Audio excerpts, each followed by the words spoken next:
Ryan O'Neal, mort vendredi 8 décembre 2023, est resté pour beaucoup le binôme d'Ally McGraw dans le film culte Love Story, sorti en 1970. Mais alors, que devient l'actrice américaine?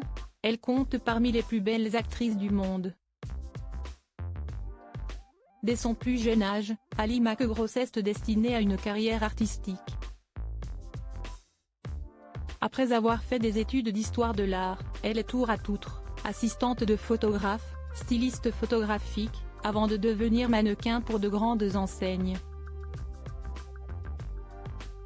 Dans les années 1960, elle deviendra même égérie Chanel dans le cadre d'une campagne diffusée à travers les États-Unis.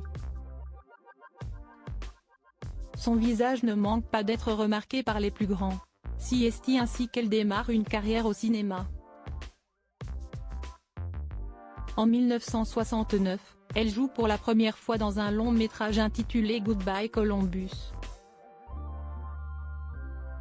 Adapté d'un roman à succès, le film connaît lui aussi une certaine renommée. Ally McGraw devient alors une star montante d'Hollywood. Elle est choisie par Erich Segal, pour jouer dans le film Love Story. Alors qu'il ne s'agit que de son deuxième film, Ally McGraw touche du doigt ce que certaines actrices attendent durant de longues années de carrière, elle est nommée aux Oscars dans la catégorie la meilleure actrice. À l'époque, le Times lui consacre même sa une. Un duo inoubliable, elle continue à jouer dans des films, mais sa rencontre avec Steve McQueen va stopper net son ascension.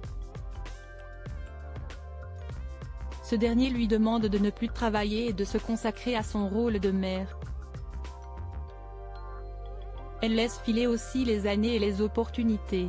Quand elle veut revenir sur le devant de la scène, Ally McGraw ne parvient pas à retrouver la gloire qu'elle avait connue.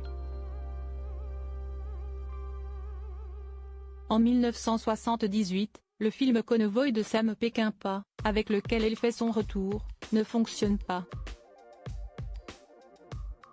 Par la suite, elle continuera de jouer au cinéma sans jamais briller. Au milieu des années 1980, elle incarne Lady Ashley Mitchell dans le feuilleton Dynasty. Elle décide finalement de laisser de côté les caméras et tente sa chance à Broadway en 2006, dans la pièce Feston. Plus récemment, en 2015, elle retrouve Ryan O'Neal, mort vendredi 8 décembre 2023 à l'âge de 83 ans. Tous deux étaient remontés sur scène pour une lecture exceptionnelle des lettres de la pièce Love Letter. En 2019, Ally McGraw accepte de revenir devant l'objectif pour Chanel, la marque qui lui a permis de faire connaître ses traits incomparables.